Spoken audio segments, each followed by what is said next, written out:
Here on the ground, change happens fast. Problems feel frequent and urgent.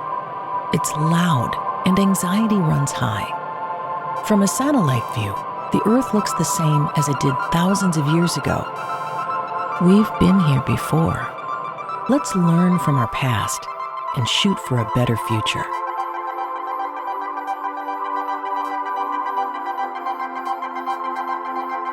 Hello and welcome to this week's episode of A Satellite View. I'm Todd Mickelson, your host, speaking at you from Sunday, November 30th, 2025 in the space and time continuum.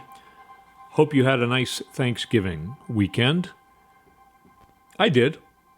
It was very nice. Took a little downtime and am going to be very careful to do so in the coming weeks as well. I think a lot of crazy stuff's going to happen even this next week.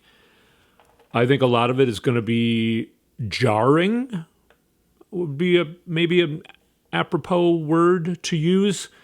So I think some people it's going to drive some people a little crazy. Be careful of where you take your news in. Be careful of how much news you take in and give yourself a break sometimes. There is some fun going on, though. That's what we need to do, I think, is have fun with this. So it's a race to jail between Kristi Noem and Pete KegBreth. And I got my tickets in the second row, right at the finish line, and I bought a lot of popcorn. Kristi Noem has to give answers by this Friday on that she was the final voice on not turning those airplanes around in March. I think it was on March 16th. Yeah, 15th and 16th, I believe it was, that night, where a judge ordered those planes to be turned around, and now the DOJ, maybe Trump told them, just tell them Noem did it. She's not working anyway. She's, But anyway, the DOJ basically said she's the last one to say, do not turn the planes around, which goes against a legal order, a judge's order. And that's a crime, of course. It happened so many months ago, but now this is coming out. This is how a lot of things are working. It's taking what feels like too long. I think in the end, we're going to feel like it went quickly, because I think by the time we get to January, who knows what's going to be happening. It's looking very likely that Trump won't make it to January, either by legal removal or natural removal from this plane of existence, possibly. Now, getting back to Kristi Noem, she went on the morning shows today. I saw two clips, so at least twice. She said, again, this thing about no vetting. Now, this is complicated. As you know, there were two National Guards who were victimized by a CIA assassin. He was working in Afghanistan for the CIA.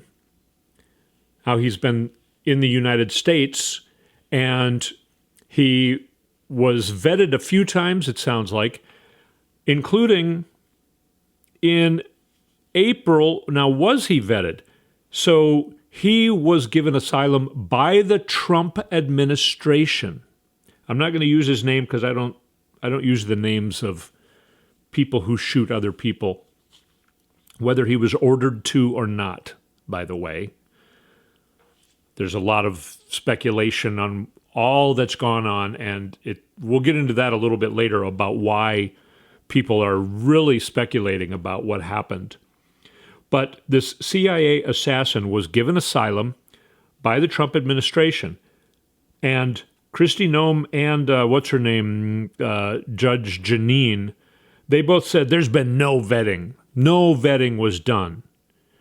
Except the problem there is, if the Trump administration gave him asylum in April, which is a few months into his newest term, quote-unquote term, there was no vetting?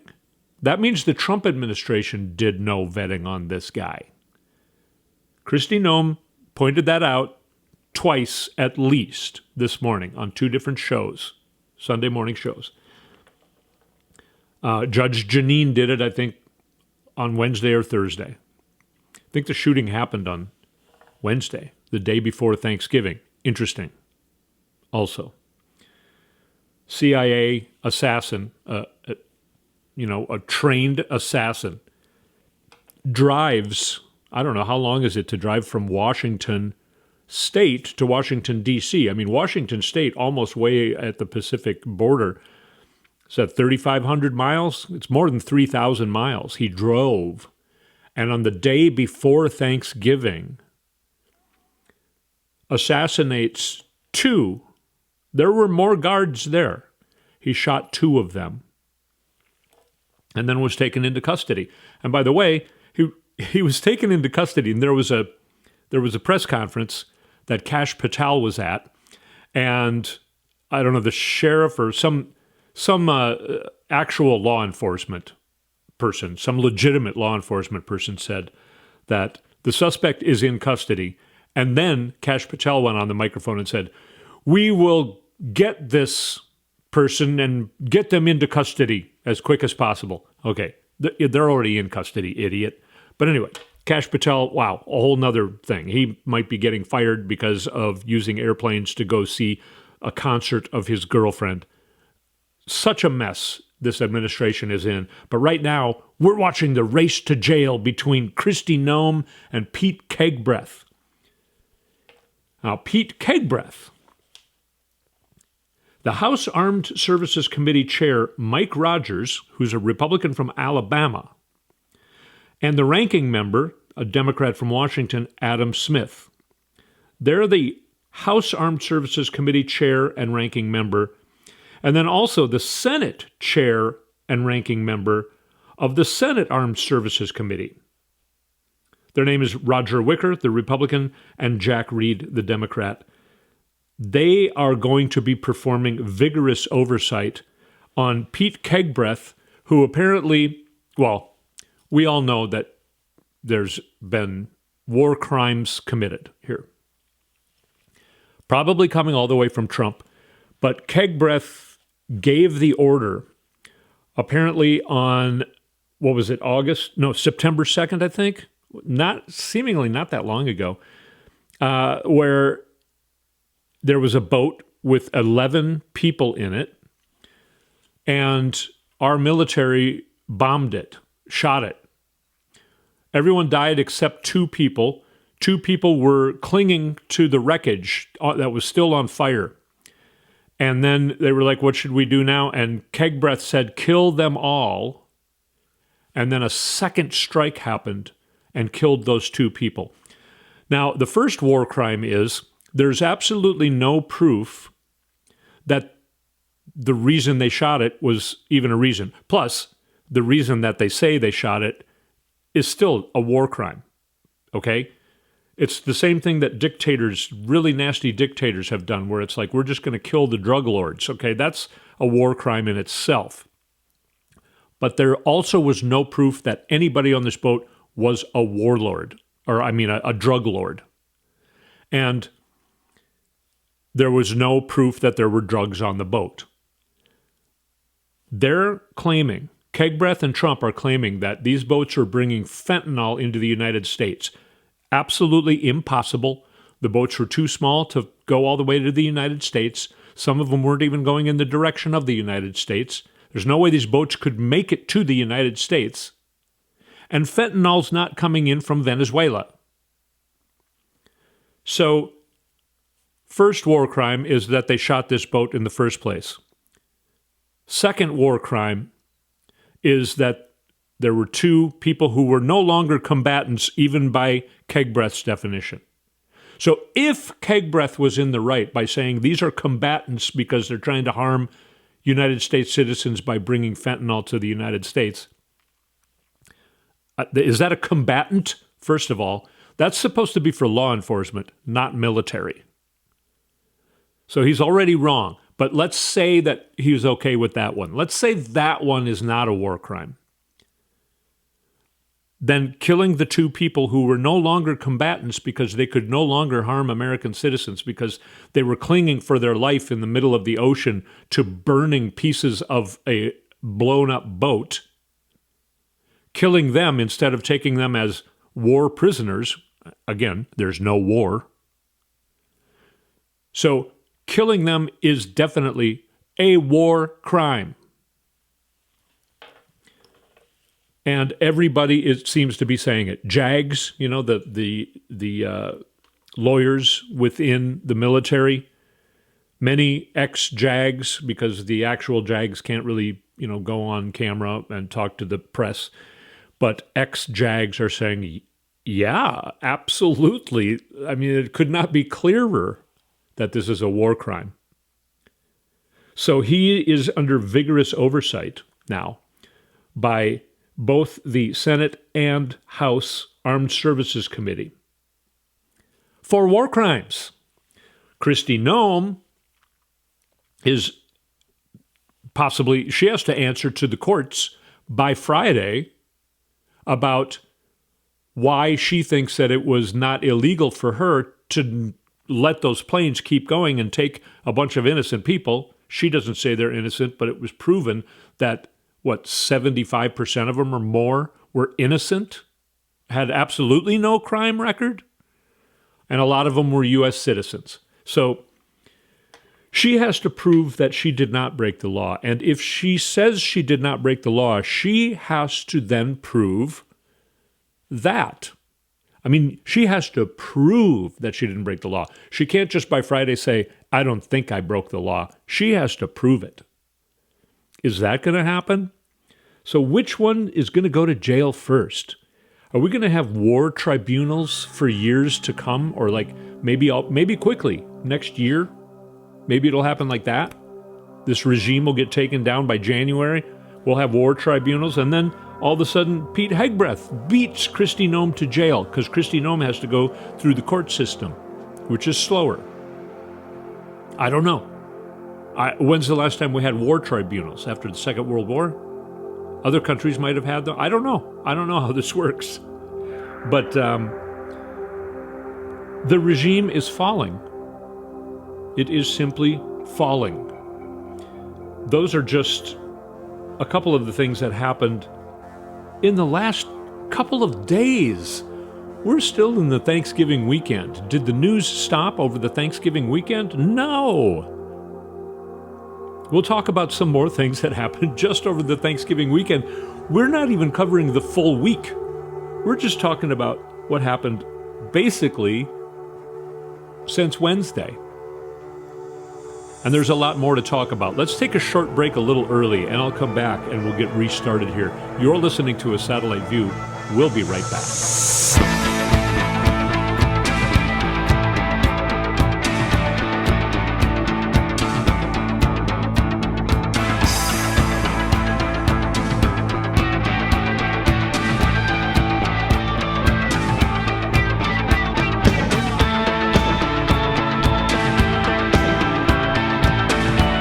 We're back on A Satellite View. Find our website, satelliteviewpodcast.com. Find us on YouTube. Go to YouTube and search for Satellite View Podcast. And then push subscribe. It's free, and it helps out the show. Starting to get more and more views there and from other sources as well. Like Facebook, you can find us there. Find me on Blue Sky. Anyway, let's get back into this mess that is going on in the Trump administration. First of all, remember a couple weeks ago when we were talking about a special election in Tennessee? Trump won this district. It's the 7th congressional district in Tennessee. Trump won it by 22 points. A couple weeks ago was within 8 points, I think it was. Now it's pretty much tied. The Democrat, Afton Bain, a young woman, who is another example of what the Democrats need to be doing starting now and for the future. Again, people like Mamdani, AOC, younger people who just speak sense. This woman has gained a lot of support in Tennessee, in a very red district. This election's coming up this Tuesday. day after tomorrow, the 2nd of December, and we will see what happens. I don't know that she's going to be able to win, but looks like she's got a chance, and that would be amazing. But we've been seeing amazing things going on with Democrats in elections whenever Elon Musk can't use Starlink to change the votes. Man, what else is there? Here's one thing. JP Morgan Chase sees the future, and Donald Trump is not a part of that future. They know there's going to be a different DOJ sometime soon. And they don't want to be in investigations for breaking the law by giving money to Donald Trump to build his stupid ballroom. So they are not doing their part of funding the ballroom. They also, U.S. banks JP Morgan Chase, Bank of America, and Citigroup have called off a planned U.S. $20 billion loan to Argentina. This is according to an article published on Thursday by the Wall Street Journal. Instead, bankers are discussing a new short-term credit, 1/4 the size. I still don't think they should do that, but Finance Minister in Argentina, Finance Minister Luis Caputo, denied ever discussing a bailout with banks. Right. Trump bragged about it. Well, JP Morgan's not going along with it. It looks like that's not going to be happening. Everybody was all up in arms about that. And like so many things, it doesn't happen. Like so many things Trump says is going to happen, it does not happen. So be careful of getting too distraught over all this craziness that Trump keeps saying he's going to do. I don't believe the ballroom is ever going to even begin to be constructed. I really don't think it's even going to begin. It sounds like there aren't really good architectural plans for it at the moment. But I wanted to mention that both Argentina and the ballroom, JP Morgan Chase is pulling out of. Now, one thing that happened over the weekend, it happened, was it late night Wednesday or Thursday? I can't remember now. Might have been late night Thursday. And Donald Trump stayed up too late. They let him stay up too late. He was asked about going to the funeral of the National Guard's woman who died in this shooting in Washington, D.C. And he said, I hadn't thought about it, but it's in West Virginia. The people of West Virginia love me. I won that by more than any president. So why are you talking about that? Shut up. He went on to disparage another woman reporter. It's gross to watch these clips of him. And if you have seen the clips, you know that, first of all, he is very addled. There was also another photo of him released this morning when he's at Mar-a-Lago, and ain't looking good for Donnie as far as mortality, if you know what I mean. Now, to try and cover up for this, apparently, or maybe, I don't know what, there was then later that night, some people think maybe Stephen Miller wrote it, or I don't know, but he wrote it on his Truth Social or whatever it is, in which he called Governor actually should be the Vice President of the United States, but for some reason is still the governor of Minnesota, Tim Walz. He called him the R word. That's a word that I'm not going to use. What it ended up doing was there was another story going on in Indiana where they want to redraw the lines. Trump wants them to redraw the lines to gerrymander in favor of the Republicans. And he keeps threatening them. He keeps threatening legislators, and they've been getting death threats and all these things. So it's the state legislators. And he says, if you vote no on this, I'm going to primary against you. I'm going to put up somebody to primary against you, which, of course, we all know that doesn't work very well anymore, as I think we're going to find out on Tuesday night in Tennessee. One senator, Michael Bohasek, he put out a statement then the next morning, because this happened late at night, where Donald Trump called Tim Walz the R word, which has to do with mental health, right? So Michael Bohasek, which is a Republican state senator in Indiana, he said, many of you have asked my position on redistricting. I have been an unapologetic advocate for people with intellectual disabilities since the birth of my second daughter. Those of you who don't know me or my family might not know that my daughter has Down syndrome. This is not the first time our president has used these insulting and derogatory references, and his choice of words have consequences. I will be voting no on redistricting. Perhaps he can use the next 10 months to convince voters that his policies and behavior deserve a congressional majority. The reason he's saying that is because everyone thinks that the Republicans are just absolutely going to get decimated in the midterms. And if they don't redistrict everything and try and have more Republicans stronger in the election, they're going to lose. Here's a message to you. You're going to lose anyway. But more and more Republicans are saying, hey, if this keeps going on, we don't deserve the majority. Here is another state senator in Indiana. Senator Greg Walker declines an Oval Office visit, accuses the White House of violating the Hatch Act. He says, I refused the invitation, but the underling who reached out to me is trying to influence the election on my dime. That individual works for me. He works for you. He's on my payroll. He's on your payroll. And he's campaigning on company time. That's a violation of the Hatch Act. He's a federal employee. He works in the White House. But does anyone care about the rules anymore? Not that I can tell. He's pissed off and he is voting no on the redistricting. He goes on to disparage the White House even more. That's just in Indiana. Let's go talk about what's happening nationally. This is Jake Sherman. He works for Punchbowl News, which specializes in reporting on Capitol Hill. And he wrote this a few days ago. A few other GOP members messaged us over the weekend saying that they too are considering retiring in the middle of the term. Here's one particularly exercised senior House Republican. This entire White House team has treated all members like garbage, and Mike Johnson has let it happen because he wanted it to happen. That is the sentiment of nearly all. And then he names a list of people. They don't even allow little wins. And then he goes on, not even the high profile. And then he goes on, more explosive early resignations are coming.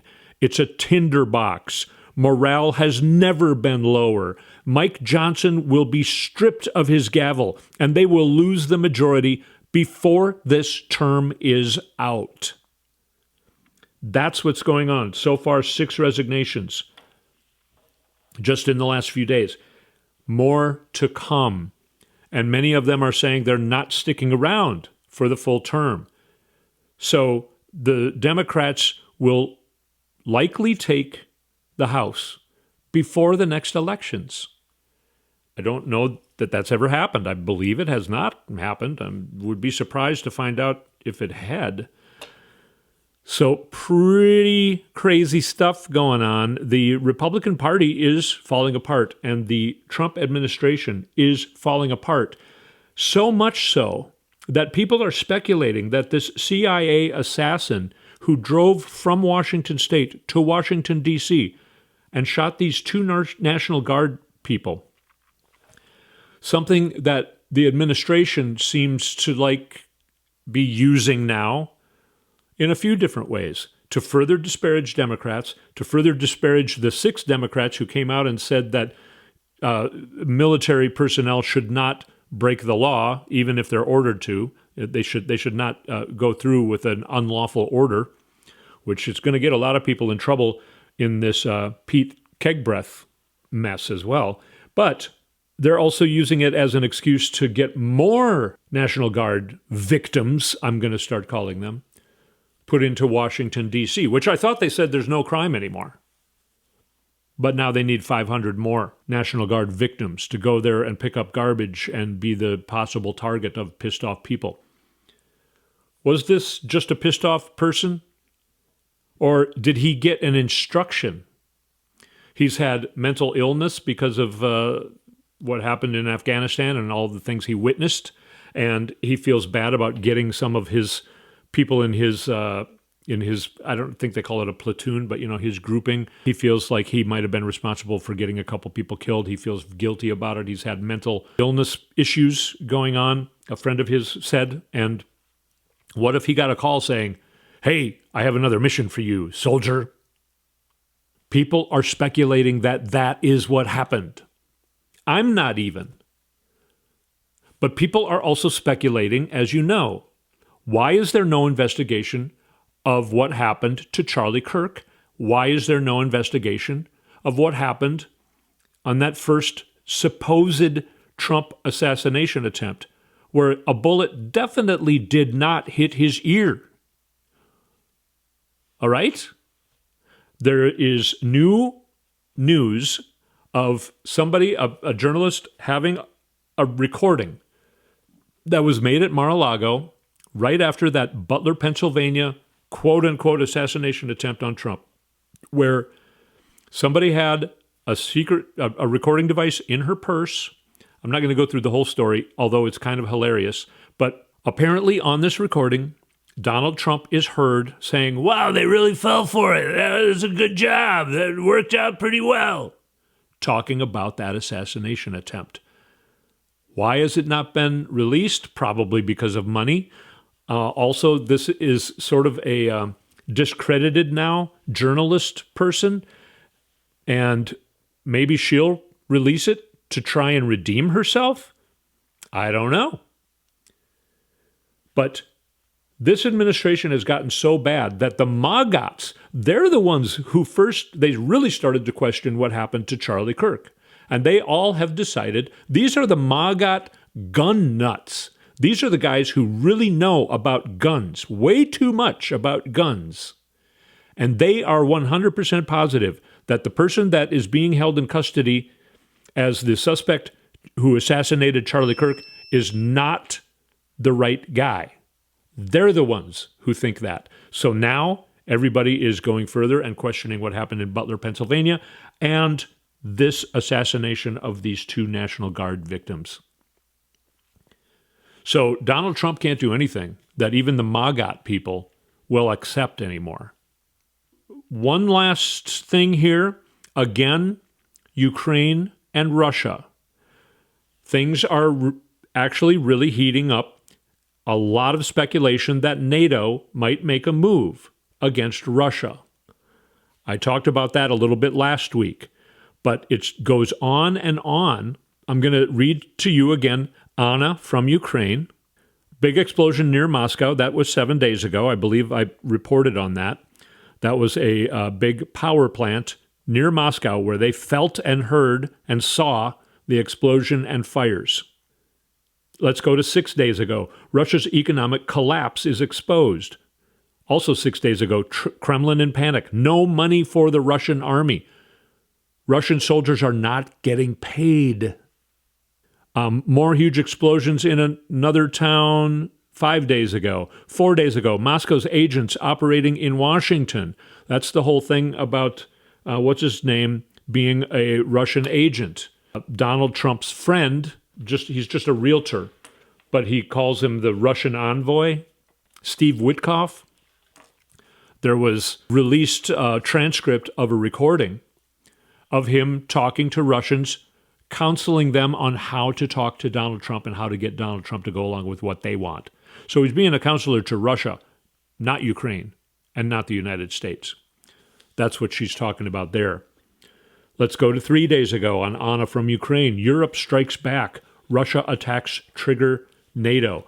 Now, she talked about that last week as well. Russia's been lobbing things into Europe, and NATO's been getting more and more pissed. So that keeps escalating. Chaos in Russian sky. International missile exploded. So this big cruise missile that everybody was talking about, that Putin was bragging about, that he was going to test, and then that's why Donald Trump was saying we're going to start doing nuclear tests. Have you heard a word about that over the last week or two? No, because it's not going to happen, because people aren't going to let it happen. Donald Trump says it, but that doesn't mean it's going to happen. It almost never happens. Almost everything he says is going to happen almost never happens. Right now he's saying we're going to do a ground war in Venezuela. We'll see. I doubt that's going to happen. So anyway, this missile, they were testing it and it exploded in Russia.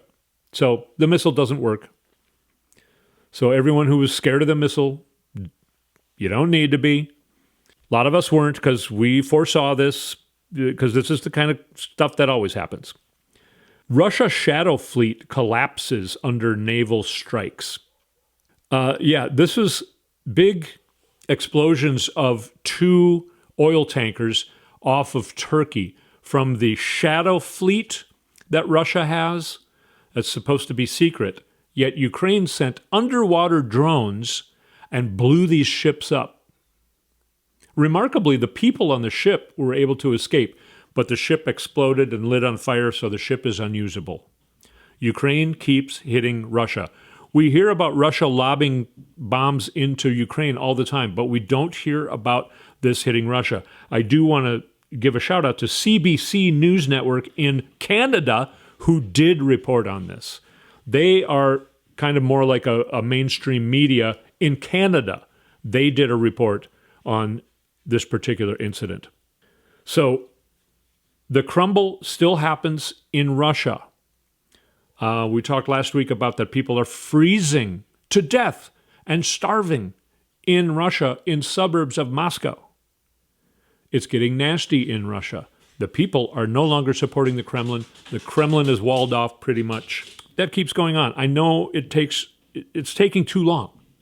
We keep thinking it's going to crumble this week, and then this week, and then this week. I know. We're tired of that feeling. But hang in there. Things really are crumbling. We're learning about how that happens. The Trump administration is falling apart, and the Republican Party is falling apart before our very eyes. This has happened a couple times in history with like the Whig Party. And so we're seeing history before our eyes, and we're learning about what that looks like and how it feels. So take care of yourself, because we're seeing a future of these great candidates, these great young Democrats. The next one is Afton Bain. We're going to see what she does with her election coming up on Tuesday. She's a great candidate. Whether or not she wins this, she's going to have a great future in America. And she's going to be an example of what all Democrats need to do. We've got a bright future ahead of us. We really do. So take care of yourself. Let's stick together and take care of each other. I'm here with you. A lot of great people are here with you. Remember that. You're not in this alone. Careful of what news you take in. Do the things you like to do. See the people you want to see. Live your life. A great quote by Pam Gregory I'll leave you with. She had some martial arts classes when she was 20 years old. If you don't know who Pam Gregory is, you should look her up. She's great. She, in this martial arts, was taught, when you break the piece of wood with your, hand, the karate chop, so to speak. What you're taught to do is focus on 6 inches past that obstruction, the board being the obstruction. If you focus on the obstacle, you'll just hurt your hand. But if you focus 6 inches below the obstacle, you don't need the strength. Your focus will get you to where you want to be going. 6 inches beyond the obstacle to where you want to get to. So aim to where you want to get to. Don't look at the obstacle. Don't think about the obstacle. Aim to where you want to get to, and the obstacle has no power over you. I think it's something that is very healthy for all of us to think about. So thank you so much for sticking with me for this show. I will speak at you next week.